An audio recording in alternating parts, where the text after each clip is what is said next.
Welcome, everybody, to another recording for our second annual Epilepsy and Wellness Conference.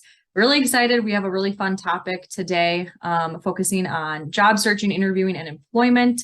And we have one of my colleagues with this morning, and John. He will introduce himself here in a second, but he is a wealth of knowledge. I've told him this before. He knows a lot about jobs, searching, and all of that stuff. So I'm really excited for you guys to hear from him. But again, welcome to another recording for the conference. By now, if you watch some of these, you know my name is Alicia Gajeski. I'm the program director for the Epilepsy Foundation of Wisconsin. So welcome. John, I do want to turn it over to you so you can introduce yourself before we get into the conversation. Hi, everybody. I'm John Marasola. I work with Alicia at the Epilepsy Foundation of Wisconsin. I'm the Client Services Coordinator. Great. Thank you, John. All right, so we're going to do a little bit of a Q&A, a little bit of a conversation this morning for you. So, John, my first question for you, when someone is ready to apply for a job, is it important to know in detail why they like that company and job? Yes, it is. This is important because it has an effect on whether or not you'll be happy in this job or in the near future. If all you can say is, I want this job because it pays good money, or I don't know, I just need a job and this one looks really cool, then you're taking a fairly big risk on your happiness with that job or whether or not you'll even be able to do it for that matter. If the job duties don't really match your developed skills and abilities, the job might serve its purpose for a short time, but you'll likely be unhappy after that same short amount of time and possibly quitting, which puts you right back at the job search table again, starting from scratch. So a much better answer to those questions is, I like this job because the tasks and duties match the following skills and talents that I have, whatever those might be. And I like this company because of what it stands for and what its objectives are, which doing your research is something you should be able to answer. I think that's a great answer to that. Thank you very much. John, let's move into talking about resumes a little bit. So a big question might be, how often should someone review their resume? Well, you should review your resume at least once per year if you're not actively searching for a job. And the reason for this is we all have certain times throughout any given year when, smaller things happen to us. Things such as volunteer work we might have done, a new skill or talent we've picked up or refined, or even a point when our future employment interests might have shifted. When it's not a specific job to add to your resume, we all tend to forget to add it, and some of those smaller things could be of assistance to us when we apply for a future job. If you try and add those things, years later, it's natural for all of us to forget about some of those things. Mm-hmm. That makes complete sense. Yes. So some of those small things that you're talking about that are useful to add to your resume, can you give a few examples of what those might be? Sure. Examples might include taking a class that increases a skill or talent that you have. It could be something as simple as developing a new hobby for yourself or refining one. Hobbies might not be important to some job applications, but they might fit another one. You might become a regular volunteer at some charity, or you might volunteer for a board for a nonprofit organizations. Could be lots of different things. Yeah, right. It just depends on the individual, right? Yep, it does.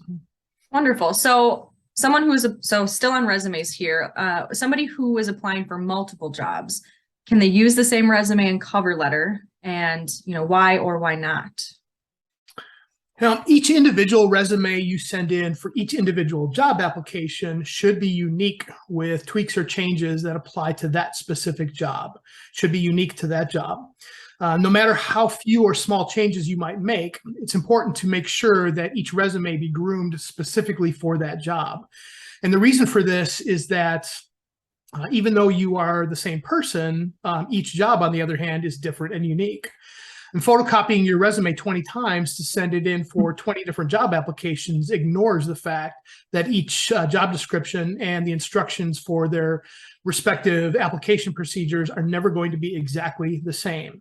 Mm-hmm. For example, one job description might state that the employer is looking for someone who has experience performing a specific task, and another employer is looking for someone who has a specific quality or talent.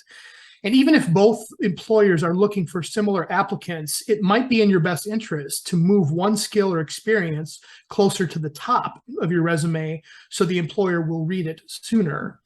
And this also backs up the point that employers and search committees will generally give each resume only a few seconds to glance over before they decide to keep it or throw it out. When there are 100 applicants for one job, the employer can't spend the kind of time it takes to thoroughly read through every resume and give it the deep thought it deserves. For this reason, you should top load your resume with the experience skills highlights that are most closely pertain to the specific job you're applying for. You put hours and hours of work into fine-tuning that resume, and the employer or search committee is only going to give it a few seconds, so you've got to make those seconds count. And the same process would apply to cover letters as well. They should be individually groomed for each job you're applying for. Yeah, I think that's great advice. You want to stand out, especially like you said, if there are hundreds of people that are applying for the same position. So great. Thank you very much. Yes. Interview skills. So when it comes to interview skills, when should somebody start practicing, and why is it important to practice? You should start practicing your interview skills at least as soon as you begin your job search, if not sooner. If it's possible to start practicing earlier than that, you should, even months in advance. This is important for a few reasons. First, because it's important to remember that we do not speak the way we think. Nobody does. In other words, we might come up with a terrific answer to a question inside of our head. And while that may sound terrific inside of our head, when we say it out loud, those answers will not always sound so great. Why is that? Because we all get nervous before or during a job interview, and when that happens, we will likely stumble a bit and forget certain things that we want to say. And second, it takes time to get rid of conversational, what we know as crutch words, things like or so, or you know what I mean, or the ever popular There are ways to reduce our use of them, but it takes time and it takes practice to do this. Even if you have a terrific answer to a question memorized, putting in or like into that answer makes you sound all the less prepared and less professional. And third, you should practice with either an audio recording of yourself or with a partner, or possibly both. If you do this, you'll be able to hear your own voice and answers, and you'll have a much better idea of what to polish up or change. And again, this takes time, so begin practicing as soon as you know you're going to be looking for work. Right. So let's talk about those crutch words for just a minute here, because we all are guilty of this, right? So yes. You mentioned that it takes time to reduce the use of the crutch words. So how can someone practice that skill? The most important way to reduce the use of those is by practicing your answers, speaking very slowly over and over again, much slower than your typical speech pattern. In other words, it's going to sound a bit weird, so you practice. And the reason for this is because our mouths work faster than our brains developing answers to questions. So you want to speak slowly as you're practicing that. Right. I think that's great. Yeah, something that we all could definitely sit down and try doing. With that, I have another interview question for you. So at the end of an interview, employers will ask, do you have any questions for us? And we all know that's, very important to be prepared for that. So is it important to ask questions? And then even if they have already answered your questions during the interview? Good question. Even if they have answered all of your questions that you might have prepared by the time the interview is over, it is still important to have a few questions lined up to ask. And this is important for a number of reasons. First, having questions to ask backs up your claim that you have an interest in getting this job, that you're excited about the possibility. Simply showing up for an interview doesn't necessarily convey that message. And second, it shows them that while you don't know everything, you're interested in learning more about that job, and you might be offered the company that you might be working for. Great, John. So I have another interview question for you. So at the end of an interview, most employers will ask, do you have any questions for us? And we all know, we've all been taught that's important to have questions prepared. So my question for you is it important to ask questions, even if they have answered your questions during the interview? Very good question, Alicia. Even if they've answered all of the questions you might have prepared by the time the interview is actually over, it's still important to have a few questions lined up to ask. And this is important for a number of reasons. First, having questions to ask backs up your claim that you have interest in getting this job, that you're excited about the possibility. Simply showing up for an interview doesn't necessarily convey that message. Mm-hmm. Second, it shows them that while you don't know everything, you're interested in learning more about the job you might be offered and the company you might be working for. And third, you communicate to them that you're doing your homework. You're researching the job in the company, which shows them that you're excited about the possibility of working for them. And this will help you stand out from your competitors. And last, you should remember that even though the interview was mostly about you, this is also your time to be interviewing them. Yes, they want to make sure you are the person they want for this position, but you also want to make sure that they are the right match for you. So you're interviewing them too. The most important question they're asking themselves as they're interviewing you is, will this person fit with us? And is this person going to be easy to work with? Mm-hmm. Well, this should be your main question too when it's your turn to ask questions. And for this reason, it's perfectly fine to bring a notebook with you and write down some of what you hear them saying while you're asking your questions. That's great. So let's say the interview is done and they have answered all of your questions during the interview, and you cannot think of any. What do you do in that situation? Well, if they have already answered all the questions you had prepared, then what do you ask? Well, when this happens, actually, it is a great opportunity to get more personal with your questions. So if they've answered all of your job or company-related questions, you have the opportunity to ask something that most likely didn't come up during the interview. Examples would be asking the employer, what do you like best about working here? Or when did you start working here and why? Or what are some of this company's biggest challenges foreseen in the next 5 years? Or if you're a bit daring and you want to give them a tough question, you could ask something like, what are some of this company's biggest flaws or failures? That's not going to work for everybody, but it might work if you're a bit daring. But regardless, you don't ever want to answer the question of what are your questions for us with a I don't have any, you've answered everything. Not good. Those are some great questions to ask if that does happen. Yes, absolutely. Thank you, John. Sure. So another interview question here. Can you explain the different ways to prepare for a phone and video interview as opposed to in person? Another great question. Many people don't see much of a difference between a phone interview and an in-person interview. The fact is they are quite different from each other. A phone interview is usually conducted as a means to screen out the people that the employer is least interested in. Yes, they're interested or they wouldn't be calling you in the first place, but again, the least interested in. And it's a way to lower the pile of resumes from hundreds to hopefully a manageable stack who will move on to the list of those who are they most interested in. As such, you need to take the phone interview just as seriously as the in-person interview if you hope to make it to that list of those prime candidates. To best prepare for the phone interview, you should first treat it like you are attending the in-person interview. And that means you should get a good night's sleep. You should wake up with enough time to be refreshed and ready and shower and even dress professionally for the call with your professional attire on. Second, you should consider using a headset for the call. This will allow you the freedom to use both of your hands should you want to or need to take notes. And it will also help if your arm or hand gets tired during the call. Third, you need to make sure that you will be in a quiet and private spot for the length of the call. And this means that if you are living with someone, make sure you inform them of the call and let them know that you are not to be disturbed.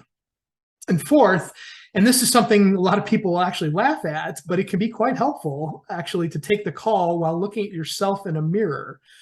Sounds weird, I know, but while this might seem odd, what you are doing with this technique is watching another human being as you're talking. And yes, you obviously know it's you, but looking at another human being helps keep the phone interview real, and it can calm you down if you find yourself getting nervous. It won't necessarily work for everybody, but it's still a technique you should give some thought to. And last, consider answering the phone with your name, as in, hello, this is John. It sounds more professional, and it takes away the awkwardness of that person having to ask to speak to you. Right. Yes. I think using the mirror, I think that can be really important because a lot of us are used to an in-person interview. And like you said, it may sound funny, but at least you're looking at, you're looking at yourself, but at least you're looking at somebody else while you're talking. So I think that's the big point of that is also that if you when you're on the phone, you can't see people's reactions, and that could be an issue with the video interview too, because they may have it turned off and all you see is a picture of them. So it can be helpful. It can be helpful. Yep. Great. Thanks, John. Let's touch on social media just a little bit because that clearly is such a big piece in the world now. Social media is everywhere. So let's talk about that. How can a person utilize social media before applying for a job? Utilizing social media during your job search is an element of job hunting people often forget about or they don't give enough consideration to. All companies, large, small, chains, or even local, have some sort of social media site that they use today. If they don't, it's actually pretty rare. All social media platforms, but especially LinkedIn and Facebook, give you a terrific opportunity to research not only the basics about a company, but also the more intimate details about it that you wouldn't necessarily find on their website. We've all heard the phrase, the proof is in the pudding, which means that you can't really judge something until you know every aspect about it. It's really the same concept. Social media allows you to view pictures and more casually written posts from the leaders and the employees of those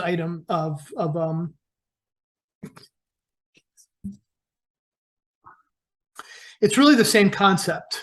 Social media allows you to view pictures and more casually written posts from the leaders and the employees. And these items will give you a much better idea about the company's culture, what the work atmosphere is like, what the day-to-day flow of the organization feels like, even what some of the company's internal weekly, monthly, or even yearly traditions might be. Knowing this will ultimately help you stand out from your competitors who didn't bother to check on these things themselves. And it might help you even score a few points during the interview process if a few more intimate details come up during an interview question. That's great. Yeah. Thank you. All right. Another question here for you, John. So we've talked about job search plans in the past. You kind of taught me a little bit about them. So I want to touch on that today. So can you explain what a job search plan is and why it is important for someone to have before they begin applying for jobs? Absolutely. Most people just dive right in and just start looking for jobs, and that can get pretty hectic, pretty disturbing to some people too. Mm-hmm. A job search plan can prevent many headaches and difficulties during your job hunt. One reason is that a job search is a full-time job in and of itself. Especially if you want to get anywhere, you're going to have to put in the time. This is especially true if you are applying for numerous jobs because you don't have a particular target in mind at this point. Job searching for anyone is stressful. Just like no one can say they don't get a little nervous before a job interview, no one can say that job searching isn't stressful. So having a plan worked out will relieve you of some of that stress. Your resumes, your cover letters, your research notes, lists of places to call or email, it can all get very cluttered up and mixed up. And having an organized plan will help this happen less often. Having a plan with a daily schedule in mind, a daily list of activities will help keep you on track as you execute your job search work. Now, creating a job search plan does take some time, and that time will be worth it in the end. But creating a plan is also unique to every individual because we are all different. So any one of us would be happy to clarify that if you would like. Right. That it is a big process. So yes, I was going to add that as well, that if anybody had any questions or wanted clarification, well, we can put your email in after we're done talking here. So all I'm trying to say is it's the hardest part, one of the hardest parts, really. It may not sound like it, but it really is. And it's worth the time, it's worth the effort, and it's going to be different for each person. So I can't go into tons of detail because it would be different for each person. Right. But really what I'm trying to say is you need to have a plan. It's going to be worth it. Yeah. And people organize in their own way too. So it's not like you can really say, you need to do this, this, and this. I mean, everyone has their different ways of organizing and kind of processing that. So yeah, I think any clarification, they can reach out. Absolutely. I have a few more questions for you, John. So we all know networking and connections is really important, especially when you are out looking for a job. So how can someone utilize their connections when they begin their job search process?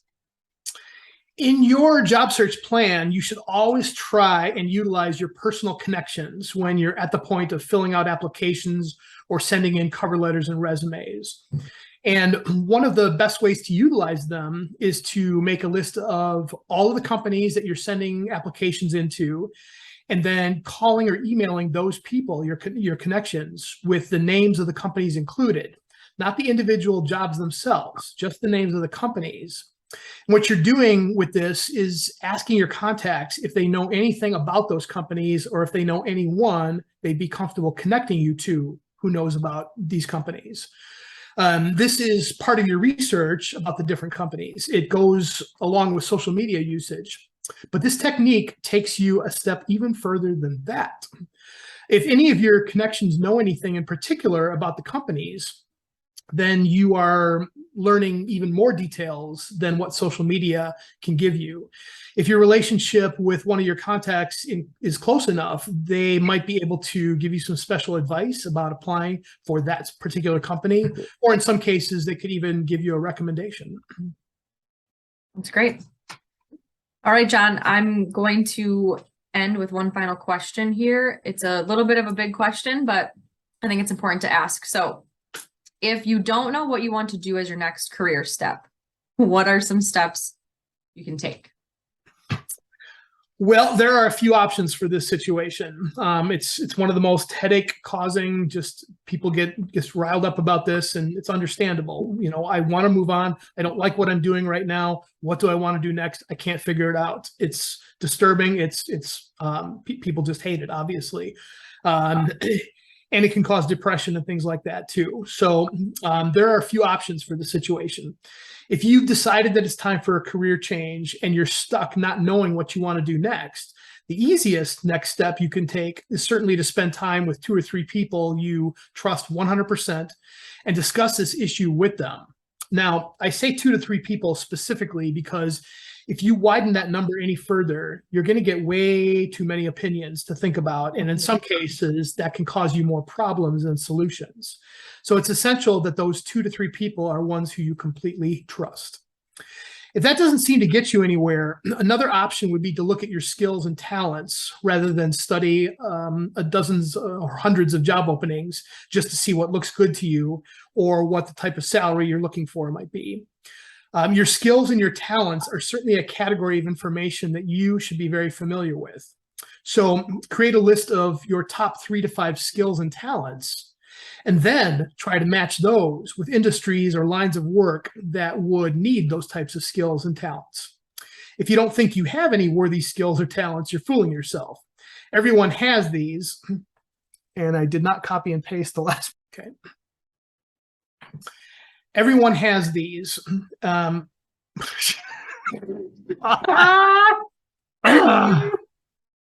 You're fooling yourself. Where is that now?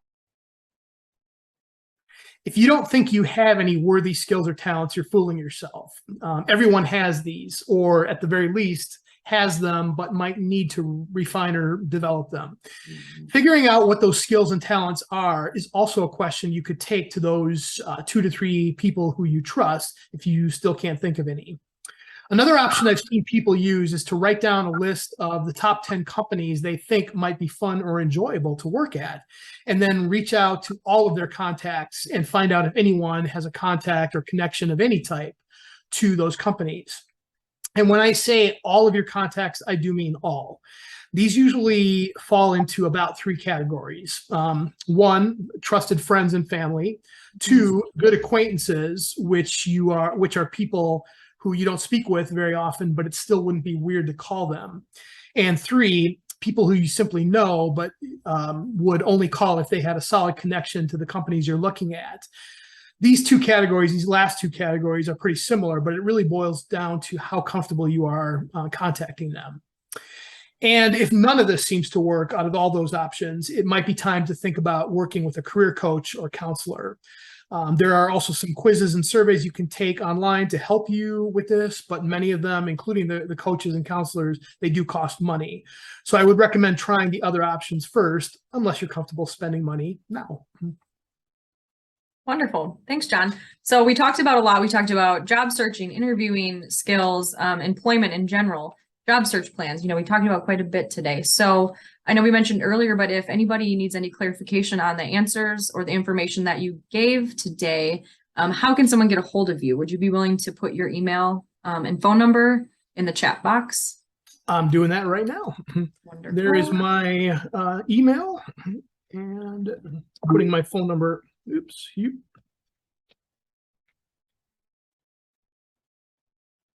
There they both are. Wonderful. Thank you. And I'll just leave that up for a minute there so anybody watching this can see on my screen. I have it up. Great. John, well, thanks for your time today. This was very helpful. I hope that this helps somebody who watches this and is thinking about applying or making a career change or going into an interview, whatever it may be. I think all of this was really great information. And John, thanks for your knowledge. I always enjoy talking about employment and stuff like that with you. So thanks again. And yeah, if anybody has any questions, John's info is up on the screen. But with that, we're going to end, and thanks for watching. Thanks. Hey, everybody.